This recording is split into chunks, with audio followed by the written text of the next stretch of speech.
একটা সাইরা একটা ঘরে এটা মাইয়ার পেশা পোলা পাইনে সাকা খাইয়া করে শুধু নেশা পুরুষ মানুষ আসলে অনেক বড় বোকা রূপ দেখিয়া প্রেমে পইরা খায় শুধু ধোকা পয়সা লোভী মাইয়ার তুই বারোবা তারি তাই তো করে দিলি আমার পকেটটা খালি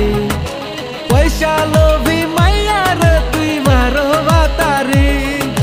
তাই তো করে দিলি আমার পকেটটা খালি।